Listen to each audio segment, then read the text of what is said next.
I joked that my neighbor was practically my wife. She looked at me and asked, "What's stopping us?" The joke left my mouth before I even thought about it.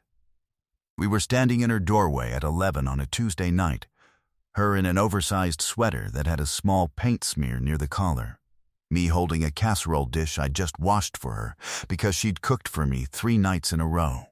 I said it the way you say things you've been pretending not to mean for a very long time. At this point, you're practically my wife. I laughed. She didn't. She tilted her head the way she does when she's deciding something, and then she looked at me the way no one had looked at me in 4 years, and she said, "What's stopping us?" I didn't have an answer. That was the problem. Her name was Dara, and she had moved into the apartment across the hall from mine on a rainy Thursday in October, 18 months before that doorway moment. I remember the day because I helped her carry boxes, and she thanked me by handing me a cold bottle of water from a bag she'd packed specifically for the movers. And I thought, who does that? Who thinks of the strangers helping them move? I filed it away and went back to my apartment and didn't think about it again. Or at least, I told myself I didn't. The thing about living across a narrow hallway from someone is that your lives become entangled before you give them permission to.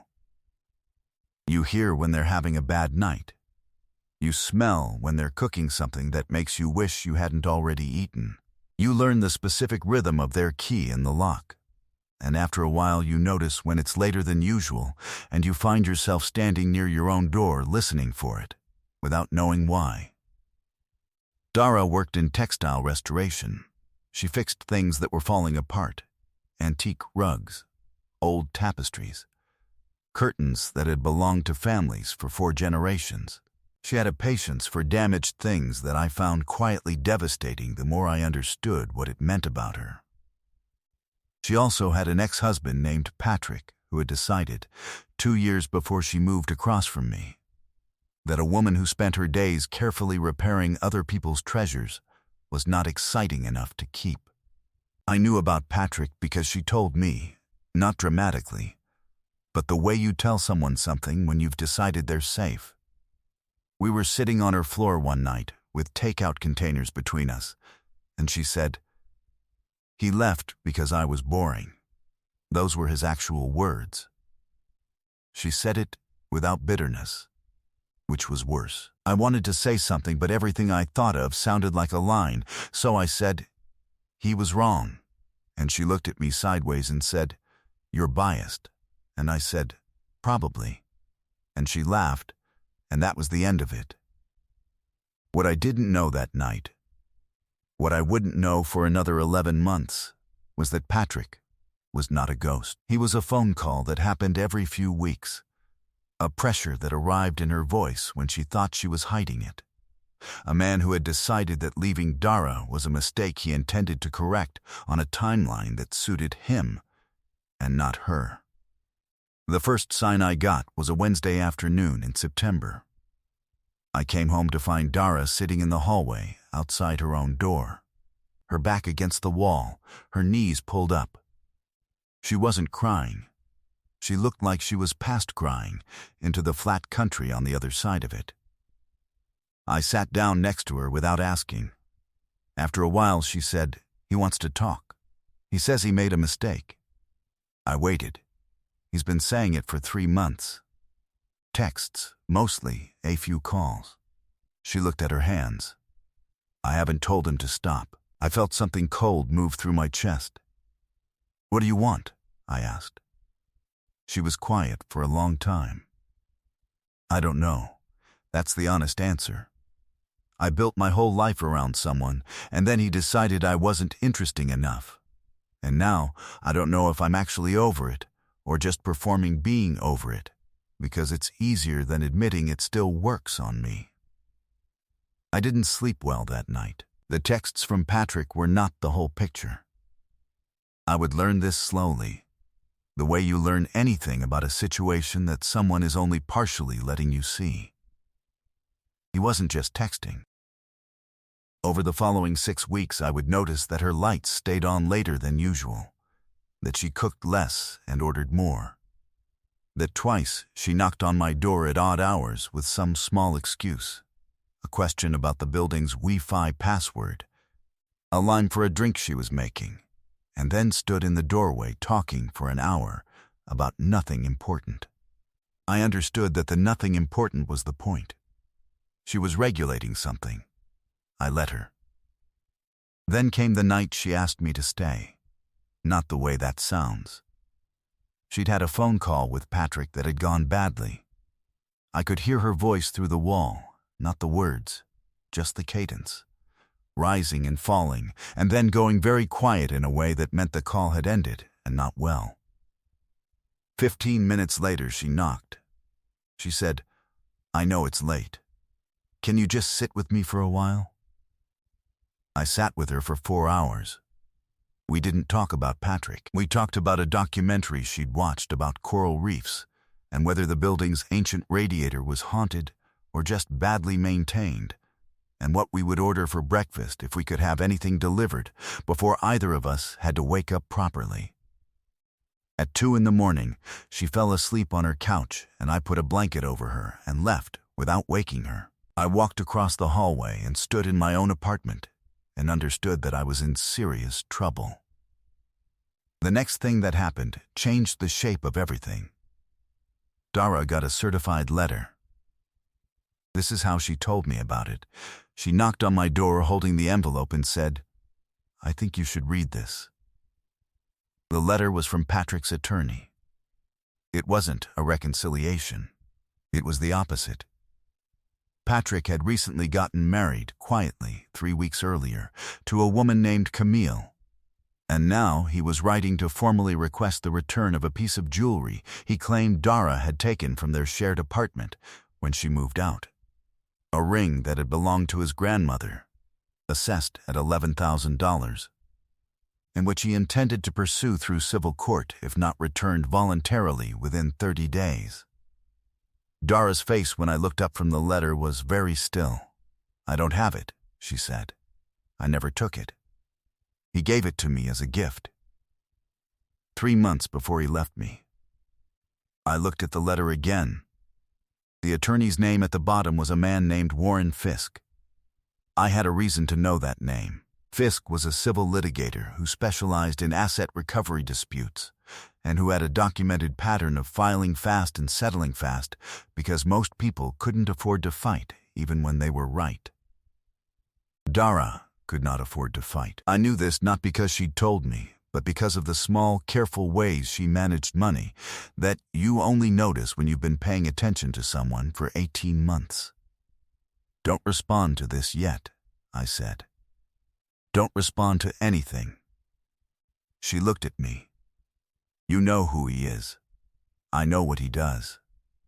Give me 48 hours. What I did in those 48 hours, I called a friend who worked in civil law and described the situation without naming names. I pulled the public records on Fisk's last 12 cases and found the pattern I expected. 9 of 12 settled within 60 days of filing. 7 of those settlements paid by people who had legitimate defenses they couldn't afford to mount. I also found something else. 3 months before Patrick married Camille, he had filed a joint tax return with Dara as his spouse, listing assets that included the ring in question as community property. Community property that he then gifted to Dara. Gifted and filed. The paper existed. Fisk either didn't know about it or was betting Dara didn't. I knocked on Dara's door at 11 o'clock on a Thursday night with a printed copy of the tax document and the case research in a folder. She opened the door, read the first page, and looked up at me. "How did you get this?" "Public records. 45 minutes of searching." She was quiet. Then, he was counting on me not knowing. Yes, another silence. "He's been lying for months. The texts, the calls, telling me he missed me." Her voice was measured and precise. He was already with her. He was managing me so I wouldn't talk to anyone about the ring until he was married and could file for it. I didn't say anything because she was right and she didn't need me to confirm it. She took a breath. I need a response letter. My friend can help. No charge. He owes me a favor, and he thinks Fisk is a problem for the profession. Dara looked at me for a long moment. Why are you doing this? I said the true thing, which was, because you sat in a hallway on a Wednesday and didn't ask for anything, and that's not the kind of person who should be left to deal with this alone. She didn't say anything. She stepped back and let me in, and we sat at her kitchen table until almost 2 a.m. drafting the response together, the tax document at the center of everything, irrefutable. She sent it the next morning.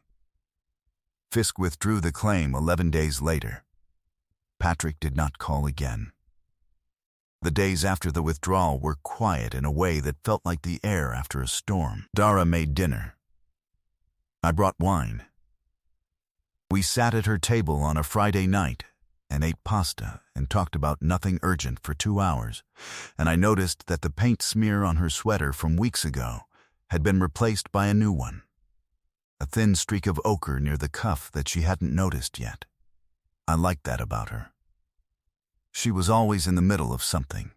After dinner, she washed the dishes and I dried them, standing next to each other at the sink, in a comfortable silence that had taken 18 months to build, and when we were done, she handed me the casserole dish and said it was mine, and I said I knew. And then I said the thing. At this point, you're practically my wife. I laughed. She didn't. She tilted her head, and then she said, "What's stopping us?" The hallway between our apartments was 8 feet wide. I know because I'd counted it once for no reason I ever admitted to myself. 8 feet that we had crossed 100 times in both directions, always with some practical excuse. A lime, a Wi-Fi password, a casserole dish, a certified letter, and never once without one. She was asking if the excuses were the point or the cover. I set the dish down on her counter. "Nothing," I said. "Absolutely nothing." She looked at me for another moment, the way she looks at damaged things she's deciding whether to repair, carefully, without sentimentality, with complete attention. And then she crossed the 8 feet. We didn't make any announcements. We didn't have a conversation about what we were doing or what to call it. We just stopped pretending the hallway was the reason.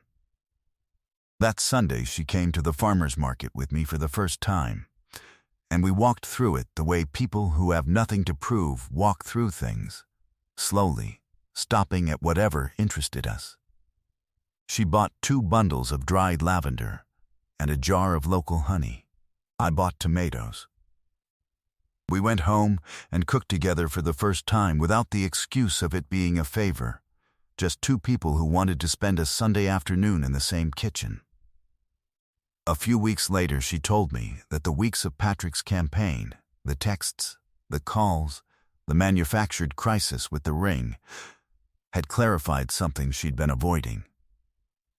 He needed me uncertain, she said. He needed me in a state where I didn't trust my own judgment. Because that's when people go back. I was almost there. She paused. You handed me a piece of paper and I stopped being uncertain. The paper was just a document, I said. No, she said. The paper meant someone had been paying attention. I've thought about that a lot since.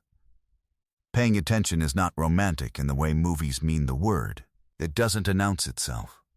It shows up in the form of a water bottle for the movers, in the knowledge of a litigator's pattern, in sitting in a hallway at midnight until someone is ready to go back inside. It is the least dramatic thing in the world, and also the thing everything else is built on. We live in the same apartment now. Dara's, which has better light and a kitchen she's organized with a logic I initially found baffling and now cannot imagine changing. I still have my apartment across the hall, technically. My name is still on the lease for 4 more months. We keep the door unlocked because we cannot explain to each other why we haven't fully given it up yet. Some habits take longer to break than others. Last week she came home to find me standing at the stove, attempting a soup that had no real recipe behind it, just ambition and a general memory of something her mother had once described. She stood in the doorway and watched me for a moment, and then she said, "You have no idea what you're doing." "Absolutely none," I agreed. She hung up her coat and came and stood next to me at the stove and adjusted the heat and added something from a jar I hadn't touched and said, "Now it'll be fine." It was fine. It was more than fine.